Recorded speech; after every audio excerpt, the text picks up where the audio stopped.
Hey, what's up, guys? Welcome back to the channel. The final episode, season finale of Couch to Crit. Welcome back, Logan. What's going on? This race was a month ago. And by the way, no faces today. We're both a total wreck. Congratulations, Logan. New dad. Yep, that's why I'm a wreck. 3.5 weeks of just naps have been great for my health. Yeah. We have your A priority event. This is the final episode of Couch to Crit Season 1. This is Tulsa Tough Cat 5 field. And let's just recap really fast. So where'd you come from? Where are we now? So what was your FTP back when we started in January? All right, so January started at 204 FTP, and weight was probably around 195 on a good day. Chonky boy.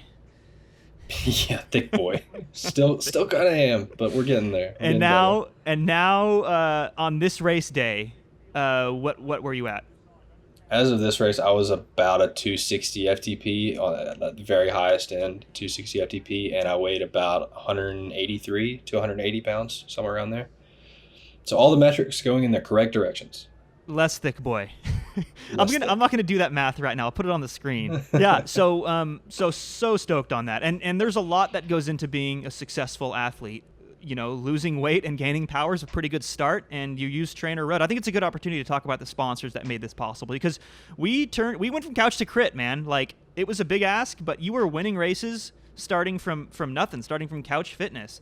And that was the point of this. So TrainerRoad made that possible. They were a sponsor of this. We had Specialized, gave you some equipment, a race setup. Pretty stoked on that. Yep. Goo came through strong with the nutrition. We had a fantastic episode on nutrition.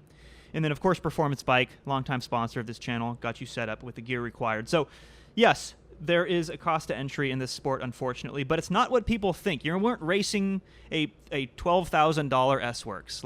You were racing a $600 what was it? It's the base model, the cheapest Allay you can get, 8-speed group set, nothing fancy, aluminum. Winning races. Yeah. Yes, yeah. More expensive, higher end equipment makes you faster without question, but when you're just starting out, there's so many other things that will make you faster than buying the latest and greatest.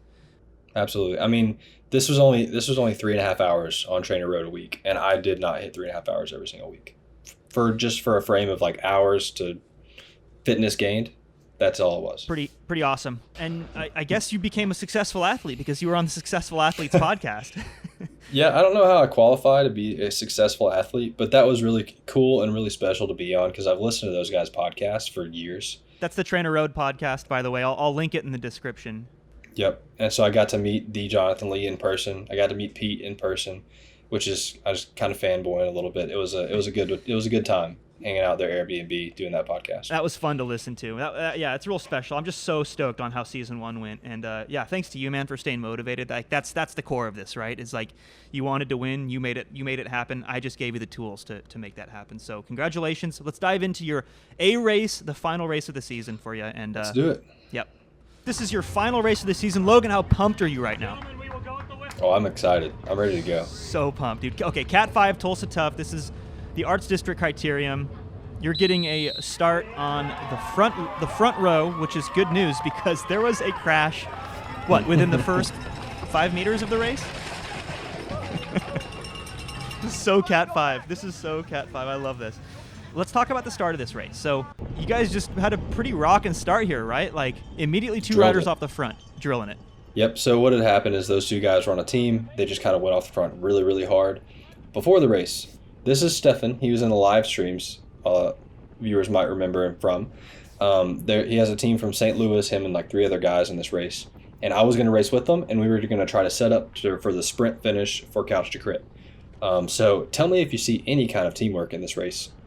I kind of let him take me on this first lap, and I kind of went out harder than I wanted to, but maybe it's as hard as I needed to. Maybe that's what everybody else was doing behind me, but I felt like it was hard. And I was yelling at him, be like, slow down. The breakaway's not going to get away. Slow down. Because I just felt like I was coming out of my skin. It was super hard. You're right. And when I was looking at this footage, that was the first thing I noticed is dude, why are you jacked up to 182 beats per minute on the first lap? but you were in somebody's draft during that whole effort. So like that means everyone behind you is doing more or less the same amount of work, if not more, right? If they don't have a draft, then they're doing even more work. So like, yeah, it's hard, but it's hard for everybody. So it's not that big of a deal. But yeah, like I agree with your assessment on this first lap. It's like, just chill. Like 2 riders from the whistle. Yeah, I mean, don't sit up and just let them get 45 seconds on the field. That's not a good idea. But also, like, you don't have to, go absolutely nuts to chase them back right away. And it caused a little chaos early on in this race. I mean, you see some of these gaps opening up, but things eventually did settle down. Those 2 riders are brought back. And then you guys kind of settle in for a while, and that kind of brings us into the middle of this race. All right, we're about halfway through this race, and we didn't even mention this course yet, Logan, so maybe we should talk about that. This is, 6-corner L-shaped crit, and I did do the pro field analysis of this race for my teammate who raced in the pro field, which is already up on the channel, and I wanted to talk briefly about the kind of the juxtaposition between the 2 fields, because, yes, the pro field is much faster, but it has a lot less to do with power than people realize. Like, of course, you have to generate more power to go faster, but it's also has a lot to do with your position, how you take the corners. And in this Cat 5 field, like, there's all these gaps all the time. And people aren't really benefiting from the draft, which is so huge to be able to, average 30 miles an hour, which is what they did in the pro field. And they take these corners much more quickly. And there's all these things that are small in and of themselves, but they sum up to make this huge difference in the speed of the race and the skill level. So you'll see these gaps in the Cat 5 field. You'll see people out in the wind for no reason. And right now we're on the hill. So there actually is a hill on this course. Yeah, and one small thing that makes a big difference is doing this hill every lap. And it doesn't even look like a hill now that we're looking back on GoPro. But I swear it's a hill. I promise. Oh, it's a hill. Oh, it's a hill. It hurt. It's even hurting this guy that looks like the Incredible Hulk in front of you right here. Mr. Bodybuilder he's good at bike racing. So this is what I'm talking about. So look at this right here. Look at this gap over the top of this hill. Like, this is when you should be recovering. And I don't know why this guy in front of you is just kind of like, yeah, I'm going to stop pedaling. Like, look at this is a race-threatening gap. And this is super frustrating. Super tuck it back or he's up just to trying the to play field. chicken with you. And yeah, this is rough. If I see the gap like this, I'm thinking, like, my race might be over. I was terrified when I saw this. Especially because you're already at 181 beats per minute. I did not want to do it, but I knew my race was over. 800 watts. What is that? That is like 3x your threshold. So this is almost a sprint-like effort, down to something more reasonable now. But this is still 2 times your threshold in order to chase this down. I've never done 500 watts for an extended period of time in a race before, ever. How'd it feel? Horrible. I mean, you can watch my heart rate. So we talked about this. My heart rate before this was sitting around 179, 180. For the rest of this race, it's not going to drop back down. Yeah, no, that's a good point. I noticed that same exact thing. So up until this point, you guys, his heart rate was averaging around kind of the high 170s, even after the hill. Because really, you do some power up the hill, you're coming back down the other side, and that's when you're supposed to be resting, not doing 500 watts, Logan, which is not your fault. Yep. Like, the guy in front of you let that gap open up, but you just have to be extra careful that you don't allow that to happen. You have to maintain good position. But at this point, you're up to 187 beats per minute when you should be 175 because you're coming into the hill rested. And this is a enormous mistake and a crit, because once you dig yourself this hole and you have to chase that back, which you did the right thing, you had to chase that back, otherwise you're gonna get dropped. But man, like, it's just so hard to come back from that, because this is one of these courses where it's just hard to find the time to rest. And on that note, I would approach this race in a different way. Like, I realized that a lot of times you went up that hill and you were like really focused on, I can't lose position, which is a good frame of mind to be in as a successful crit racer. But sometimes it's okay to drop back a little bit. Like, it's a 30-second climb each time you go up that hill on this crit course. Fall back 2 places, sag it a little bit. That's perfectly okay, because I want you to have some energy to be able to push some watts going down the hill and through this section of the course in order to make up those places that you would have otherwise lost. Let the climbers go do their watt per kilo thing up the climb. And as a sprinter, like, fine, let 2 spots go, make up 4 spots on the downhill. That would be my approach on this course. So something to think about for next time. But I think the killer here was that gap that guy allowed to open up, and you just have to be so cognizant of like those small gaps that open up in a race. And you know, on a course like this, there's no tail gunning, right? You have to stay in the top third. How many people started this race? Around 45, somewhere between 40 45. How many people finished this race? There were probably 10 of us there for the final sprint. Okay, so you went from 45 to 10. So that kind of proves my point that, like, yeah, you can't tail gun on a course like this. Gaps like that open up. It's a nature of a crit with a hill in it, and it's just so important to stay in good position. You can't be the lazy sprinter in every course. This is certainly one of the courses where you can't do that. Let's fast forward to the end, talk about the sprint. All right. Okay, I realize I said we're going to the sprint finish, but I wanted to talk about this really fast because this is what I was talking about earlier. So you're going to see this rider on the left of Logan. We're going up the hill, and he's going to step on it. He gets out of the saddle. He's doing, I don't know what, 600, 700 watts. Logan, you're chill. You're like, okay, I'll do 300. I don't have to kill myself. And I'll let this one extra rider slot in. Not a big deal. You don't have to maintain contact, right? And Logan's going to carry his speed over the top of this climb. Yeah, 300 watts is a hard effort. It kind of has to be, right? We're going over a climb. But now watch what happens. So everyone's going to start coasting, and Logan, you're going to do one little surge here at about 250, 300, and hold, what is that, 160? You're going to hold 160 for a bit. What this allows you to do is everyone else is going 26 miles an hour. You're going 29 miles an hour. You're going to carry that extra speed over the top of the climb, allow these people to coast or soft pedal or whatever, and that little surge in pace at the top of that descent allowed you to both move up and recover at the same time. This is what it's supposed to look like. You shouldn't be, you know, nuking 500 watts on that descent. If you find yourself doing that, you're doing it wrong. So now you're recovered, you've moved up, you're ready. You're the top 4 riders. You're ready to do it again on the next lap. So anyway, off my soapbox. Let's go talk about the sprint now. All right, lap and a half to go.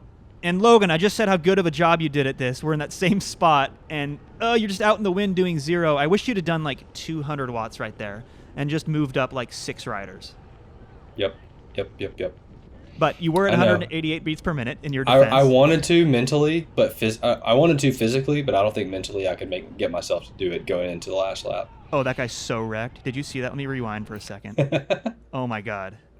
Like sometimes you can just tell. I almost got onto his wheel, and then I decided to stay on the left, and I'm so happy I did. You're learning, Logan. I've been racing long enough. I'm looking at this guy on the right with a gray jersey and black shorts. Head down, shoulders slumped, forms all over the place. He's even looking back. Oh, it's like all the tells. He's letting this gap open up. I think that's the last we're going to see of him. And the reason I bring that up is as we come through one lap to go, you have to look out for guys like that because I'm liking your position right here. I'm not going to lie. I'm not liking your heart rate, though. 188 beats per minute. You and me both. But I'm liking your position. This is right where you want to be. What are you? Probably 8th wheel, 1,250 meters to go. Yeah, you're doing some power out of these corners. Everyone is, right? It's the last lap. Mm-hmm. I don't want to see you out in the wind until 200 meters to go. That's what I'm thinking right now if I were you. You could be taking these corners a little bit better. I'll be nitpicky a little bit here. Just tighter lines, holding the wheel a little bit better right here. But yeah. I'm still liking your position. And let's see how you take this hill because I think this is a critical moment in the race, right?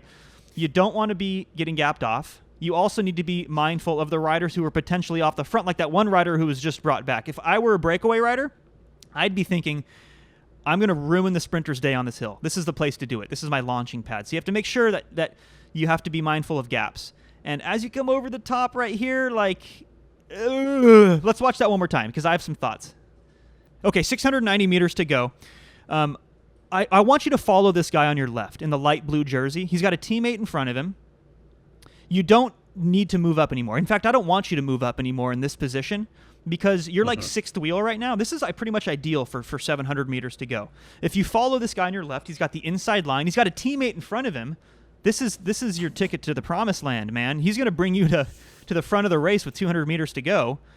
And as we roll this corner right here, instead you kind of go right, you get boxed out, and you end up having to grab a handful of brakes, which is the last thing you want to do over the top of a hill on the last lap. But in fairness, that guy in the light blue, he didn't take a great line either. I had to tap my brakes because that guy in the black was just slowing down more than I thought he was. And so I took the corner too fast coming into him. And at that moment, I didn't have the legs to jump back onto the whole train up there. And as a result, this big gap opens up. And even though you had to do all this work, there's still this big gap that opens up, and it's just too little, too late. I mean, you knock off a decent sprint, but yeah, it's just there's just too much ground to make up in that final corner. Really, you needed to be up where that guy in the light blue is, not the one that's struggling there on the hoods, the one that is getting like second place up the road. And yeah, the Incredible Hulk won this race, right? Mr. Bodybuilder, he crushed it. Yep. So, yeah, a couple of small mistakes. One on the last lap, an even bigger one about halfway through the race. You guys would be surprised. These two small things make such a huge impact on the end result in the race. Still an amazing result. What were you, seventh? Seventh out of whatever it was, 40, Seventh 45. out of 45 at a big-time race like this. Still something to be proud of. I'm not happy. I'm satisfied. All right, should we talk about the second day really fast? It's going to be fast. We're like going to talk really about it real quick. Yeah. Okay, let's go do that. Let's go. Okay, so you'd crashed on your warm-up. Not even kidding. I crashed on looking at my phone on the directions on the way to the race because I stayed in downtown Tulsa. So I just rode my bike over. So showed up to the race with a bloody shoulder and a bloody forearm. That was a good time. Went to the medic tent before the race started. They were confused. And they're like, Cat 5 field? And you're like, yep. So then you line up, and it's like you knew coming into this, right, that this wasn't necessarily the race for you. Absolutely. It's Crybaby Hill, you guys. It's a toughie. It's definitely a toughie. Makes you want to cry. Yeah. Exactly how it sounds. And you lined up pretty good, though, right? Yeah, I did. I lined up at the front. I'll give you my strategy. It was to sag climb the hill every lap and then make up the spots on the straightaway or on the downhill. Smart. And do that every lap. The problem was, and I talked about this on the TrainerRoad podcast, I sag climbed the hill, lost about 7 or 8 positions, however many I lost. On the downhill, didn't get to make up 7 or 8 positions. So on the next hill, lost even more positions. So it was like a net loss each lap. And all of a sudden I was at the back. Net loss. Yeah, that's rough. That's not a recipe for success. So this is the climb. It's kind of in 2 parts, right? So yeah, I mean it's just a watt bomb every lap. There's just really no way around it, right? Yep. And then you got this nice little downhill and you think you're coasting good, and then it goes back up again before the final downhill of the lap. This guy in front of you in the red, little spindly legs, it seems like look at this Cat 5 field. This is a good course for him. Spread open. Yeah, when you're doing a climb, it's kind of less important, but this is in stark contrast to the P12 field, that's for sure. And so this hill right here, I did not pre-ride this course. I didn't get over here early enough in the morning, those races before us, and I did not know how to take this turn after this downhill.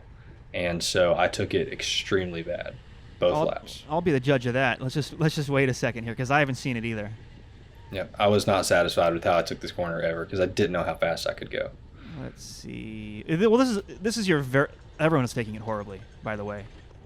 Yeah, I mean you were on a lot of brakes, and now you're up to 1,000 watts. You didn't take it good either, but nobody took it that well, which is fine in a weird way. Well, there was a guy that took it too fast in the Masters before us that like cracked his collarbone on the medic tent. Yeah, coming out of that corner. It's a good place for the medic tent, though. It's like right here. You've made it.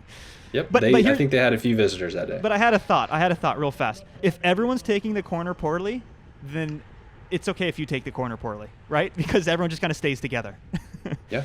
It's like the argument in favor of rim versus disc brakes, which I realize I don't want to even open this can of worms, but now that I have, the problem is a mixed field. If half the field has disc and half the field has rim brakes, then when it starts to rain or there's challenging conditions, you have riders who are stopping at a variable rate, which is a problem in a peloton, as you can imagine. If you have a Cat 5 technical descent with a bad corner at the bottom of it, and you have guys who are taking it really fast behind guys who are taking it really slow, this is a big problem. So as long as everyone's taking it poorly, no big deal. Jeff, I think this is it. This might be it, huh? Yeah. So this is the peloton, the small peloton of Cat 5 riders riding away. And me and 2 other guys just kind of stick together and try not to get pulled. And we hang on for about 6 laps. And then we get pulled. It is what it is, man. It's a learning experience. Yeah, they're right there. Like, it looks like you're going to make contact for a second. But they start climbing again, and that might be it, huh? Yep, it's just it for me. That's okay, though. This is what I was expecting. Yeah. You know, so even less people finished this race. There were seven total, I think, 6 total that finished the race. Wow. And there were only 8, I think, still on course. There was only 2 people that didn't get pulled out of this 45 people field. Yeah, it's been a really fun 7 months. I've enjoyed it a lot. Can people follow you as you win races next year? Yes, so you've inspired me. I do have a YouTube and Instagram. I haven't posted anything yet because of baby Brooks, but it's just LMC Cycling. That's all it's going to be. We'll link it in the LMC description. Cycling at YouTube, at Instagram. Hopefully I'll get some stuff up on there, but I'm adjusting to dad life right now, which has been awesome. So, yeah, I finally got my first workout in after 3 weeks this week. So Stoked for you. Absolutely. It gets easier. Take my word for it. It gets easier. You'll be back to training in no time, and you're going to be powerful next season. And yeah, this is the last episode of Couch to Crit Season 1. I'm going to post an email in the description. So here's what I want from you guys. If you are interested in Season 2 of Couch to Crit, if you want to be the next athlete, I want you to send an email to me. I want you to keep it short, like 1 paragraph. I want you to tell me your name. I want you to tell me your age, your location, and then I want you to give me like 2 or 3 sentences of why you think you would be a good fit for Couch to Crit Season 2. And I'm looking for bigger and better things, so I'm super stoked about it. And even though this is the end of Season 1, Logan, this isn't the last time you're going to be on the channel. I want to hear more from you. The fans want to hear more from you as we approach the next season of bike racing. All the best until then, man. Happy training, and yeah, change them diapers. Absolutely. And I just wanted to thank you. I couldn't thank you and all the sponsors of this video enough. I mean, when this all started, I could have never imagined this is what it turned into. So thanks. It's been a great ride. Cheers, guys.